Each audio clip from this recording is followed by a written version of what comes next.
রহমতুল্লাহ। বিসমিল্লাহির রহমানির রহিম। রব্বি জিদনি ইলমা রব্বি হাবনি হিকমা।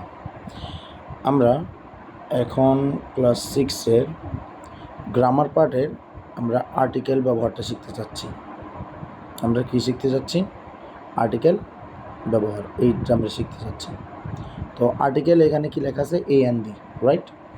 এ এন এদেরকে বলে ইনডিফিনিট আর্টিকেল, আর দিকে বলা হয় ডেফিনিট আর্টিকেল। অর্থাৎ এ এবং এন এটা অনির্দিষ্টতা জ্ঞাপকত্বে ব্যবহার করা হয়, আর দি বা দা এটা নির্দিষ্টতা জ্ঞাপকত্বে ব্যবহার করা হয়। সেটা কীরকম? আমি বললাম এ বয়, মানে একজন বালক। I don't know about the boy, আমি বয় সম্পর্কে জানি না। ক্লিয়ার? কিন্তু আমি যদি বলি যে দ্য বয় মানে বালকটি, রাইট? এরকম। আচ্ছা হোক, এখন দেখো আমরা কয়েকটা এখানে এগুলো ব্যাখ্যা করে করে আমরা ব্যাপারগুলো বোঝার চেষ্টা করে আসুন। প্রথম যে প্রশ্নটা আছে, এই যে এখানে এই যে ব্ল্যাঙ্কটা লেখা আছে কি দেখো, he is dash the tallest of all the boys. তার মানে এই যে দেখো টলেস্ট, এই যে টলেস্ট যেটা আছে, টলেস্ট এটা একটা সুপারলেটিভ ডিগ্রি। টলেস্ট দ্বারা বোঝায় সবচেয়ে লম্বা। টলার মানে অধিকতর লম্বা, টল মানে লম্বা, ঠিক আছে? সেই ক্লাসে সবচেয়ে লম্বা ছেলে। এখন আমাদের এই সুপারলেটিভ ডিগ্রির পূর্বে সবসময় কি বসে? আনসার দা বসে। অর্থাৎ তুমি যদি বলো যে বিগেস্ট, তাহলে আগে তোমাকে দা বসাইতে হবে। যদি বলো গ্রেটেস্ট, আগে দা বসাইতে হবে। এটা মাথায় রাখবে। দ্য বেস্ট, দা বসাইতে হয়েছে, ঠিক আছে? দ্য গ্রেটেস্ট, দ্য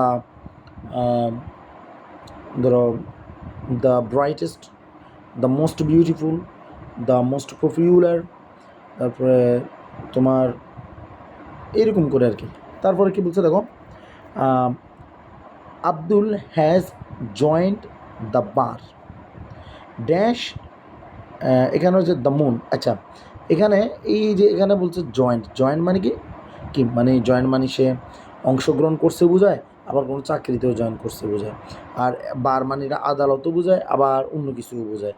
তো এখানে দ্য বার বলতে বোঝাচ্ছে যে এখানে আসলে আমি দ্য বার এটার কিন্তু আমি পক্ষে আমি পক্ষে যাচ্ছি না। এটা আসলে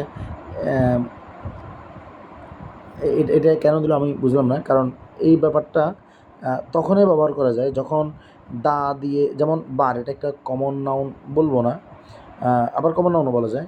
যে নর্মালি এদের পূর্বে দা বসে তখনই যখন এটা সম্বন্ধে প্রায়র নলেজ থাকে, মানে পূর্বের জ্ঞান থাকে। কিন্তু এই বার সম্পর্কে আমার পূর্বের কোনো জ্ঞান নাই, তাহলে এখানে কেন দা বসে আমি জানি না। তারপর দা উত্তরে আছে, তুমি বসাবা।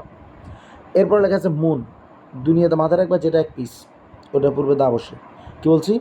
দুনিয়াতে যেটা এক পিস, ওকে? আবার পৃথিবীতে যেটা এক পিস, ওটার পূর্বে দা বসে। তাহলে দ্য মুন এটা এক পিস, ঠিক আছে? এই কারণে এটার পূর্বে দা বসছে। আশা করি এটাও বুঝতে পারছেন। এরপরে দেখো তাজমহল, কি বলছিলাম? এক পিস, তাহলে দ্য তাজমহল বলতে হবে। এখন দেখো এই যে বুক একটা কি common noun. He reads a book, সে একটা বই পড়ে, কিন্তু তুমি জানো না ওই বইয়ের সম্পর্কে, অনির্দিষ্টতা কাপড়, right? I hope you understand. আমি আশা করি তুমি এটা বুঝতে পারছো। তারপরে কি লেখা আছে দেখো, he speaks English like the English. এই যে জাতি, সে ইংলিশে কথা বলে, মানে ইংরেজ জাতিদের মতো। এইদের পুরো দা বসে, ঠিক আছে? মানে ইংলিশ এখানে ভাষাটা জাতি হিসেবে ব্যবহার হয়েছে, ভাষার পূর্বে দা বসে না, কিন্তু এখানে মূলত ইংলিশ জাতিটাকে বোঝানো হয়েছে। তারপরে এই যে আন্দামান, যে পর্বতগুলা, ঠিক আছে? পর্বতের পূর্বে দা বসে না, কিন্তু এই তোমার যে পর্বতপুঞ্জ মানে দ্বীপপুঞ্জ, এদের পূর্বে দা বসে। আন্দামান এই যে এটা সম্ভবত দ্বীপপুঞ্জ, সরি, যে ইন্ডিয়ান ওশেনে বা ভারত মহাসাগরে দ্বীপপুঞ্জের কারণে এটা পূর্বে দা বসছে, ঠিক আছে? এমনি আলাদা একটু বসবে না, কিন্তু মানে পুঞ্জ কয়েকটা একসাথে তোলে আন্দামান, দেখো এখানে এস যুক্ত আছে। তারপরে কী লেখা আছে দেখো, dash the girl in blue eyes is my sister. আচ্ছা, গার্ল ইন ব্লু আইস মানে কি? নীল চোখের বালিকাটি ইজ মাই সিস্টার, হয় আমার বোন। এখন এখানে দেখো আমি কথা বলার সময় কিন্তু নীল চোখের বালিকাটি বলে ফেলছি, মানে টি চলে আসছে, মানে নির্দিষ্ট করা, কারণ এর পূর্বে দা বসবে। The girl in blue eyes মানে নীল চোখের বালিকাটি। I do not like dash idle man. আর এখানে যে এই যে আই আছে, আমরা নর্মালি কি জানি যে ভাওয়েল সাউন্ডের পূর্বে এন, আর কনসোনেন্ট নাউনের সাউন্ডের পূর্বে এ। আমরা বলি তো অ্যান অ্যাপল, এ ম্যাঙ্গো, বলি না এরকম? তো এই যে আইডল ম্যান মানে আই ডু নট লাইক, আমি পছন্দ করি না। তো আইডল যে ব্যাপারটা বললাম, এই যে যে আইটা একটা ভাওয়েল সাউন্ড, আর আইডল ম্যান মানে অলস ব্যক্তি, তো ভাওয়েল সাউন্ডের পূর্বে অ্যান বসছে, আর আইডল ম্যান এটা একটা কমন মানে কমন ব্যাপারটা, যে কমন নাউন, যে আইডল মানে অলস, যে কেউ অলস হতে পারে, ঠিক আছে। অ্যান আইডল, আমি অলস ব্যক্তি পছন্দ করি না, মানে পার্টিকুলারলি বলে না কে সে অলস। তারপরে যেমন ধরো স্কাই বলছেন মানে এক পিস, হ্যাঁ, আকাশ, মহাকাশ, ঠিক আছে, একটাই আকাশ। তো দ্য স্কাই ইজ ব্লু মানে আকাশে কি নীল, তাহলে এই যে দা বসছে স্কাইয়ের পূর্বে। তারপর আসুন এখানে বলছে রানা সি ড্যাশ বার্ড, এখানে যেমন এই ব্যাপারটা আমি সমর্থন করি না, এখানে এই বসা উচিত ছিল যে রানা সি বার্ড, কারণ এটা একটা common noun, I don't know, মানে আমি বুঝতেছি না এটা এখানে কেন হলো। তারপরও যেহেতু আনসার ওরা দিছে যে Rana C the bird, Rana পাখিটা দেখেছে, রানা পাখিটা দেখে, এর ব্যাপারটা কেমন জানে, রানা একটা পাখি দেখে, রানা সি বার্ড, এটা হওয়ার কথা। তারপরে যেহেতু আনসার দিয়ে দিচ্ছে, তুমি আপাতত দিয়ে ব্যবহার করতে পারো, কিন্তু আমার মধ্যে আনসার এই হওয়ার কথা। হি হ্যাজ দ্য ইটেন, আচ্ছা সে এই যে ইটেন মানে মানে হি হ্যাজ ইটেন মানে সে খেয়েছে, এগ একটা কমন মানে ডিম একটা কমন নাউন, ঠিক আছে। তো সে মানুষ কয়টা ডিম, একটা ডিমে তো খেয়ে, তাহলে অ্যান এগ, আর অ্যান কেন বসবে, কারণ এগ তো নির্দিষ্ট করে না, এটা একটা কি যে অনির্দিষ্ট, মানে একটা ডিম খেয়েছে, এটা যে কোনো ডিম খেতে পারে, ঠিক আছে, নির্দিষ্ট করে না। তারপরে এই যে দেখো our English teacher is dash, এই যে মানে এগুলোকে বলে অ্যাব্রিভিয়েশন, মানে তোমার যে সংক্ষেপে যে শব্দ, মানে যে অ্যালফাবেটগুলা, লেটারগুলো লেখা হয়, সরি, যেমন ধরো বিএসসি, বিসিএস, এমবিবিএস, এমএ, ঠিক আছে। তো এই যে ডিগ্রিগুলো, এদের পূর্বে যদি মানে এদের প্রথম শব্দটা যদি উচ্চারণটা, শব্দটা যেটাই থাকুক কিন্তু উচ্চারণটা যদি মানে ভাওয়েল সাউন্ডের মতো আসে, তাহলে তার পূর্বে অ্যান বসাতে হয়, আর কনসোনেন্ট বললে কি এ।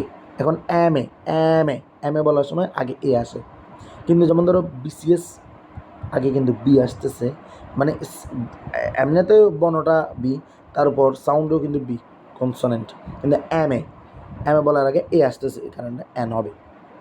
তারপরে কী বলছে দেখো, দ্য ভার্চুয়াস, এখানে জাতি বোঝানো হয়েছে, দ্য ভার্চুয়াস, ঠিক আছে। আর অলওয়েজ মানে যে তোমার যে ভার্চুয়াস বলতে এখানে আমি যে যারা মনে করো নীতিগত মানে এরকম কিছু কথা বোঝাচ্ছে, আমি মানে রাইট নাও আমি একদম ডিরেক্টলি শব্দটা মনে আসতেছে না, তোমার মনে হয় যে মানে ভার্চুয়াস অলওয়েজ, হয়তো এটা দ্বারা এটা বোঝাচ্ছে যে ধার্মিকরা সুখী, কিন্তু যদি এখানে ভার্চুয়াস মানে নীতিগত সম্পন্ন লোকগুলো বোঝায় মানুষের মতো, আমি এখানে দুঃখিত, আমার মনে আসতেছে না নামটা। আচ্ছা আসো, the cow is a useful animal, ঠিক আছে। দ্য কাউ কেন বসানো হচ্ছে, এখন এখানে গরুর জাতটাকে বোঝানো হচ্ছে, ওকে। যে গরু নর্মালি একটা কমন নাম, কিন্তু আমরা তাকে একজন উপকারী প্রাণী হিসেবে ব্যবহার করছি। এখন একটা গরু তার উপকারী প্রাণী হিসেবে বলা যায় না, গরু উপকারী প্রাণী বা তোমার যে মানে ইউজফুল অ্যানিম্যাল, ঠিক আছে, এখানে দা বসাতে হবে। আমি আশা করি ব্যাপারটা তোমরা বুঝতে পারছো। এরপর আসো যে এখানে লেখা আছে দেখো, the water of this pond is pure. আচ্ছা এখানে ওয়াটার বলা হয়েছে কিন্তু নির্দিষ্ট করা, মানে এই পুকুরের পানিগুলো বিশুদ্ধ, এই কারণে এখানে দা বসছে। আশা করি এটা বুঝতে পারছো। এর কিছুক্ষণ আগে বলছিলাম যে মনে হচ্ছে ইংলিশ বলছিলাম যে ইংলিশ জাতি, মানে ইংলিশ জাতিরে বোঝানো হয়েছে, এখানে দেখো জাপানিজ, এই কারণে এটা পুরো দা বসছে। তারপরে ইন্ডাস্ট্রিয়াস মানে হলো পরিশ্রমী, দ্য জাপানিজ আর ইন্ডাস্ট্রিয়াস মানে এয়ার হলো পরিশ্রমী, যে করে জাপানিরা, ঠিক আছে। এখানে দেখো এখানে একটা রেখেছে ডজেন্স অফ, লেখা আছে না ডজেন্স অফ পেন্সিলস, তো ডজেন্স অফে সাধারণত এ বসে, এই ডজেন্স অফ পেন্সিলস মানে এক ডজন পেন্সিল কিনছিল, এটা বোঝাচ্ছে। ফ্লাইং, আচ্ছা আরেকটা জিনিস, এই যে আটলান্টিকের কি মহাসাগর, মহাসাগরের পূর্বে দা বসে, এটা মাথায় রাখবে, মহাসাগরের পূর্বে দা বসে, ঠিক আছে। এই আটলান্টিক মহাসাগর, ঠিক আছে, ওভার আটলান্টিক মহাসাগর। তারপরে দেখো বিএ, ওই যে এম এর কথা বলছিলাম মনে আছে, তো এম এতে এ সাউন্ডটা, এম এ আমরা কি ম্যা বলতে পারি না, আমরা এম এ বলি, তো ওই কারণে অ্যান বসছিল, এই যে ভাওয়েল সাউন্ড, কিন্তু বিএতে তো বি আছে উচ্চারণ শুরুতে, এই কারণে এটা এ, কারণ এটা কনসোনেন্ট সাউন্ড। তারপরে দেখো